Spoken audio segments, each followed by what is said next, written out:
Welcome back. Let's proceed with some details of geometric mean.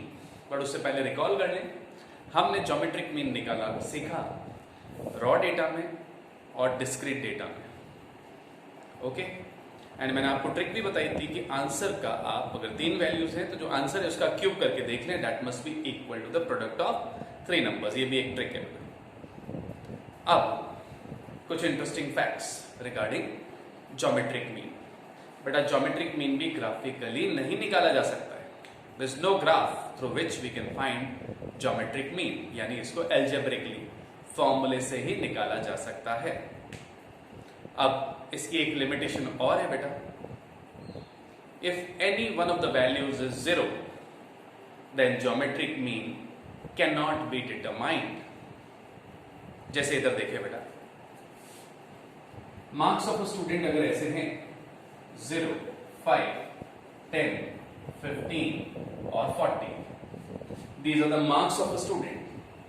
So we can find the arithmetic mean. Why?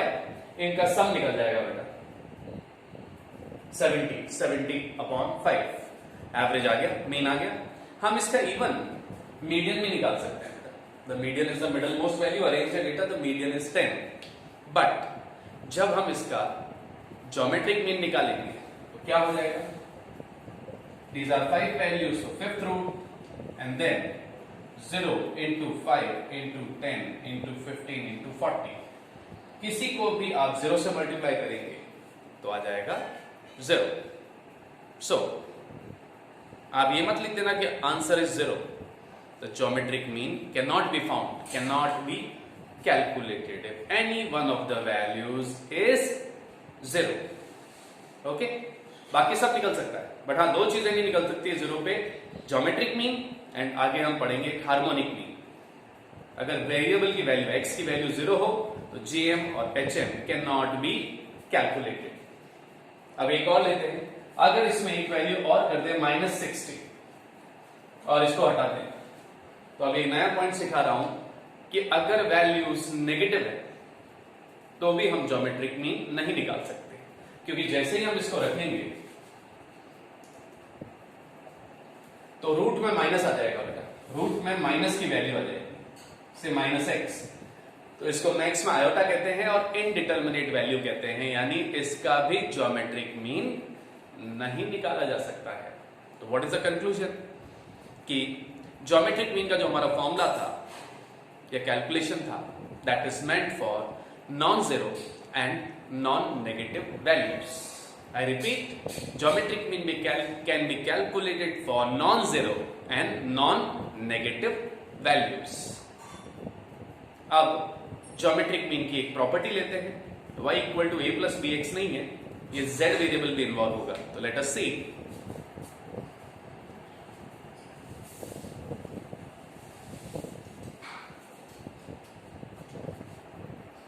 If z equal to x into variable x, variable y, and this is into multiplication. If z equal to x into y, then geometric mean of z would be equal to geometric mean of x into geometric mean of y. इसमें बहुत ही simple question आता है बेटा. आपको geometric mean of x और y given होता है.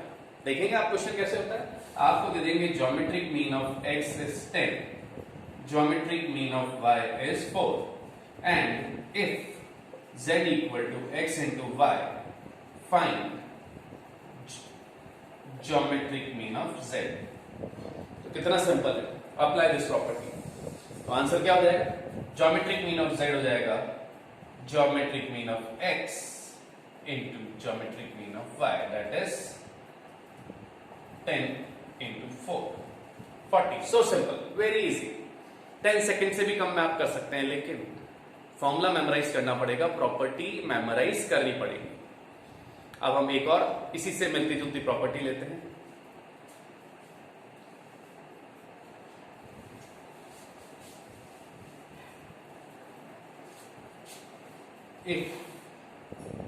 if z is equal to x upon y, यानी x divided by y, then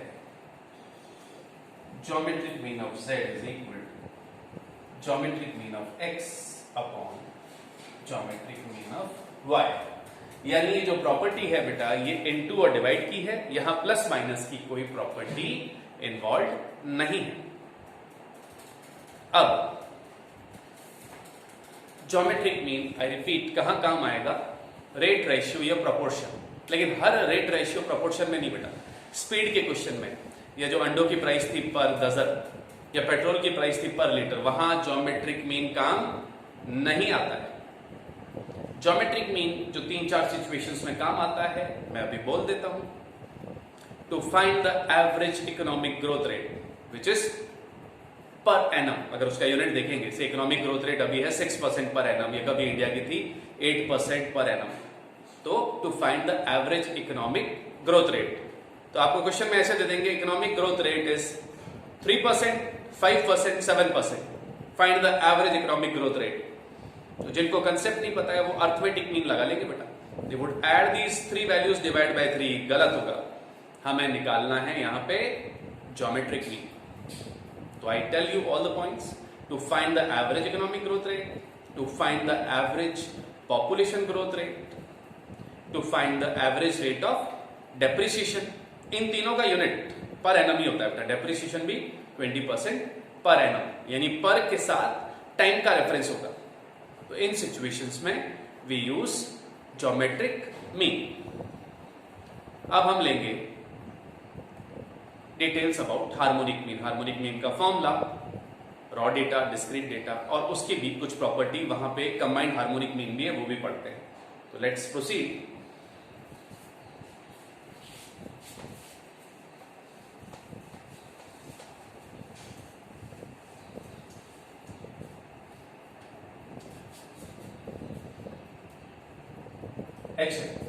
harmonic mean like geometric mean does not have a sign, वरना arithmetic mean का x bar था, median का m था, mode का z था।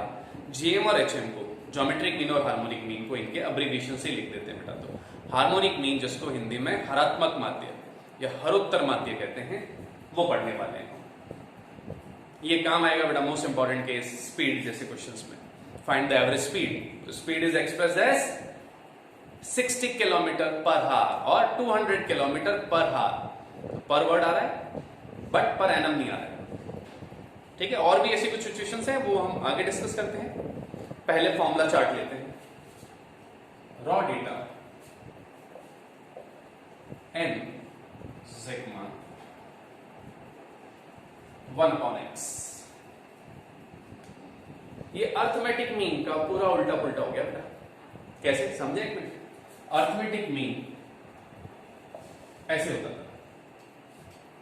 n नीचे होता था, तो यहां उल्टा हो गया, n ऊपर, सिग्मा वाली टर्म ऊपर, यहां सिग्मा वाली टर्म नीचे, और x का भी उल्टा हो गया बेटा। यहां x ऊपर होता था तो x का भी रेसिप्रोकल हो गया। Okay, now discrete data and continuous data का formula sigma f upon sigma f upon x।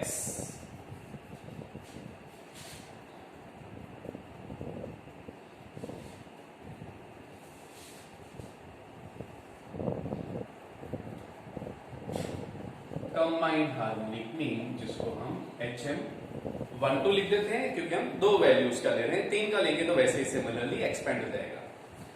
HM12 is N1 plus N2 upon N1 upon HM1 plus N2 upon HM2। तो these are the formulas.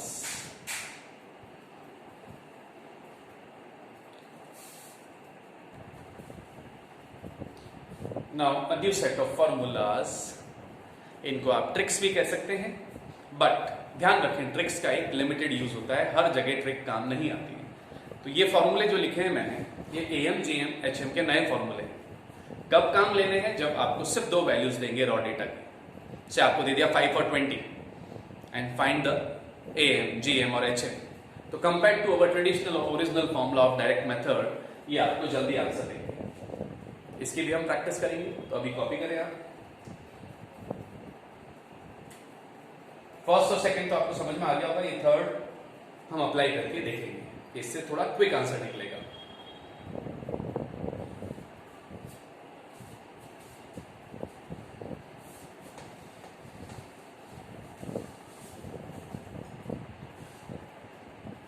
Now, let us take an example, 5 and 20. देखें HM कैसे निकलता है raw data में। We need not x but reciprocal of x का column बनाना ही पड़ेगा बेटा।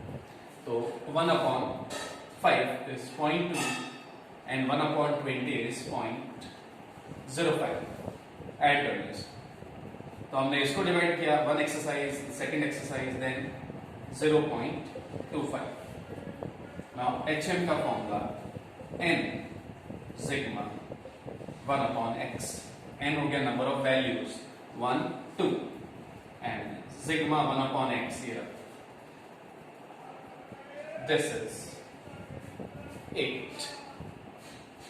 कोई भी मीन हो बेटा, AM GM HM, वो जो गिवन वैल्यूज होती है उसके कहीं बीच में होता है, तो 5 और 20 के कहीं बीच में ही 8। और देखें AM ग्रेटर होता है, HM छोटा होता है। कैसे? AM अगर हम निकालेंगे तो 25/2,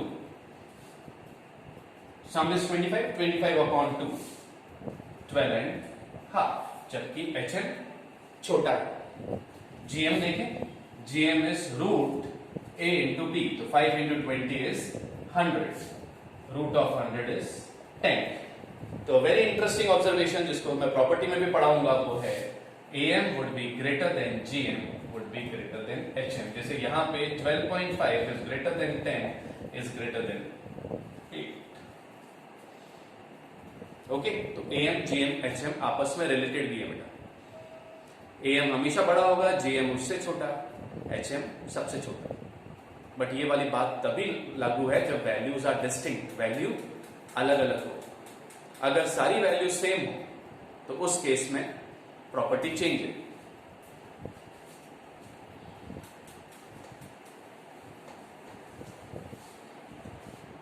फाइव एंड 5 अगर हम ले लें तो बेटा इस केस में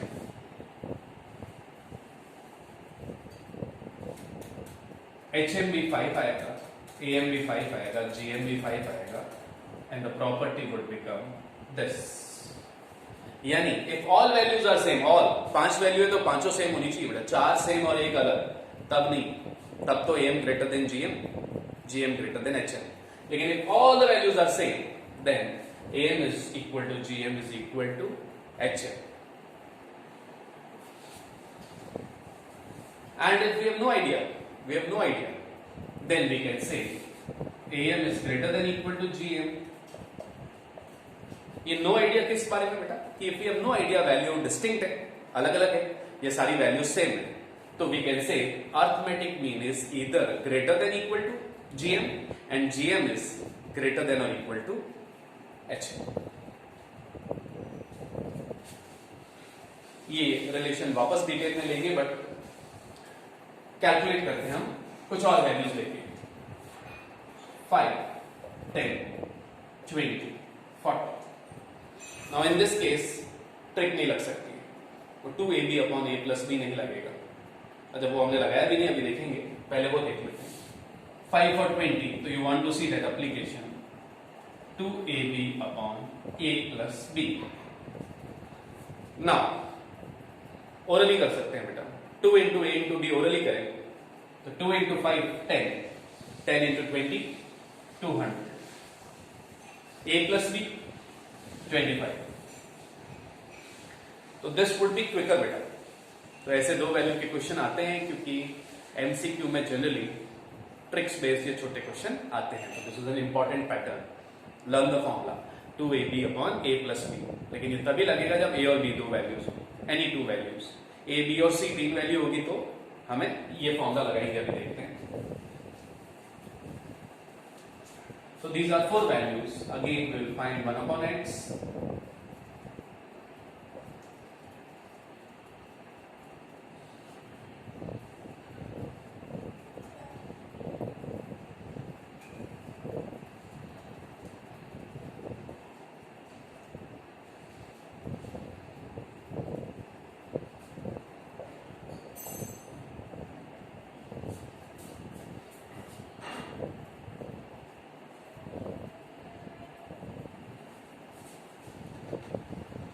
take the calculator.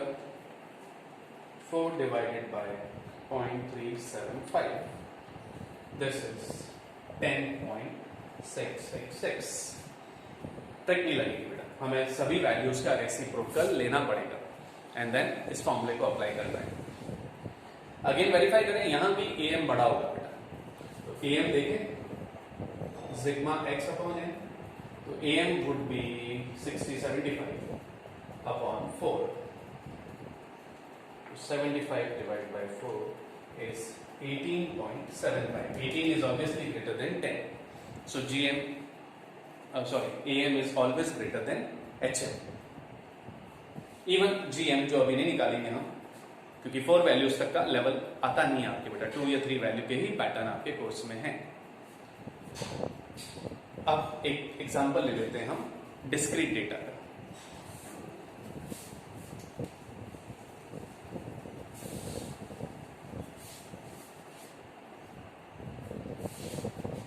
Discrete data, oblique continuous data. Oblique continuous data कैसे होता है? कंटिन्यूअस डेटा में मिड वैल्यू निकालेंगे तो वो डिस्क्रीट जैसा ही हो जाएगा. तो all the steps would be same except the first step, find the mid value. Now x and f, 5, 7 and 10, and we have 70, 200 and 130. Let this be some data. तो पहला स्टेप फॉर्मूला बता देता है. तो फॉर्मूले में था हमारा f अपॉन x. तो 130 upon 5, 70 upon 7 and 200 upon 10, 20. Add this is 400, add this 56. HM is equal to sigma f upon sigma f upon x. So it's 400 upon 56. 400 divided by 56.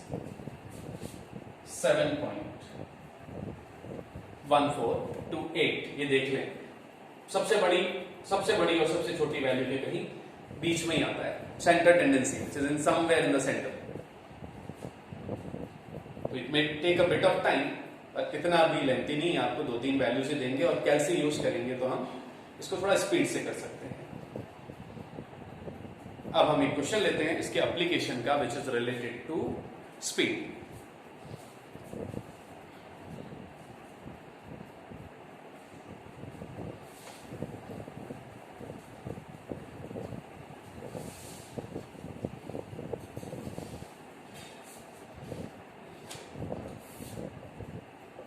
Speed और डिस्टेंस. 60 की स्पीड से 600 kilometre, 70 की speed से 1400 kilometre और 80 की speed से. So there is a train which runs at a speed of.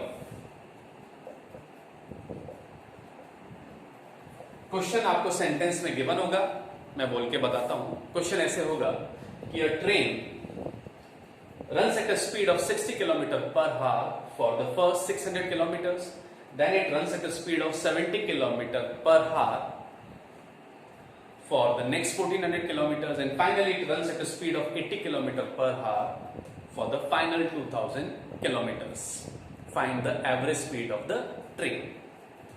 ऐसे question आप 9th-10th में कर चुके हैं स्पीड, डिस्टेंस, टाइम वाले फॉर्मूले से, लेकिन हम इसको हार्मोनिक मीन से करेंगे.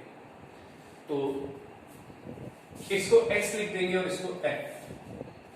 नाउ एक क्लासिकल मिस्टेक जो स्टूडेंट्स करते हैं कभी कभी, वो इसको x और इसको f लिख देते हैं. तो how to avoid this mistake? तो एक कंसेप्ट देता हूं बेटा. जब क्वेश्चन होता है marks and number of student and question कहता है फाइंड द एवरेज मार्क्स, तो मार्क्स को x लेते हैं. हमें अगर गिवन होता है wages and number of workers and find average wages, तो हम वेजेस को x लेते हैं. तो यहाँ क्वेश्चन की लैंग्वेज क्या होगी? Find average speed. तो हम जिसका एवरेज निकालते हैं वो वेरिएबल होता है और वेरिएबल को हम x लिखते हैं. तो फाइंड एवरेज स्पीड, तो स्पीड x होगा.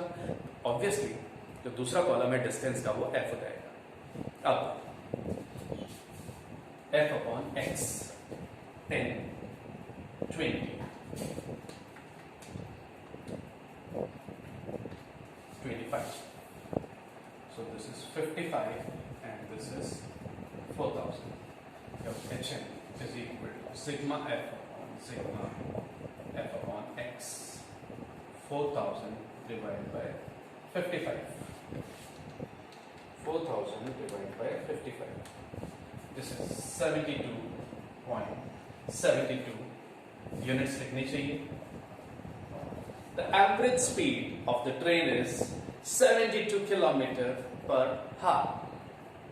एक छोटा सा टास्क दूंगा, इसी डेटा पे अर्थमेटिक मीन लगाएं x और f, तो apply the formula sigma fx upon sigma f. Answer क्या आता है मेरे साथ शेयर करें व्हाट्सएप के थ्रू. आप देखेंगे आंसर 72.72 नहीं आएगा, इससे बड़ा आएगा, क्योंकि arithmetic mean is greater than geometric mean. और मैं आपको निकालने को इसलिए कह रहा हूं कि बेटा स्टूडेंट्स की हैबिट होती है कि वो हर क्वेश्चन को एएम से कर लेते हैं, क्योंकि क्वेश्चन में लिखा नहीं होता है फाइंड एएम, जीएम या एचएम. इस क्वेश्चन में आपको स्पीड्स और डिस्टेंस दे देंगे और बोलेंगे find the average speed. I repeat the question. A train runs the first 600 kilometers at a speed of 60 km/h, the next 1400 kilometers at a speed of 70 km/h, and the final 2000 kilometers at a speed of 80 km/h. Find the average speed. अब कहाँ लिखा है कि median निकालना है, mode निकालना है, am, GM या एचएम? एज अ स्टूडेंट आपको ब्रेन यूज करना है बेटा. ओके, अब मैं डिक्टेट कर रहा हूं कुछ पॉइंट्स कि कहां एचएम यूज होता है. First, to find the average speed, bracket में km/h. to find the average price of x, x का प्राइस इतने rupees per dozen. find the average price of milk, 80 rupees per litre. find the average price of shares, shares का price 40 rupees per share. तो ऐसे situations में ये work करने की speed कि मिस्टर ए ये वर्क 4 मिनट में कर लेता है, ये 10 मिनट में कर लेता है, तो ऐसे क्वेश्चंस में हमेशा हार्मोनिक मीन यूज होता है. जीएम मैंने बताई दिया आपको, economic growth rate, population growth rate. तो स्टूडेंट मस्ट बी अवेयर. सब में लिखा हुआ है, वेट दे दिया, weight and number of student, find average weight, तो क्या लगाएंगे? एएम. तो ये आपको कुछ क्वेश्चंस में जज करना पड़ेगा बेटा कि एएम लगाएं, जीएम लगाएं या एचएम लगाएं. तो that's all for today. Next lecture में अभी और डिटेल लेंगे. That's all.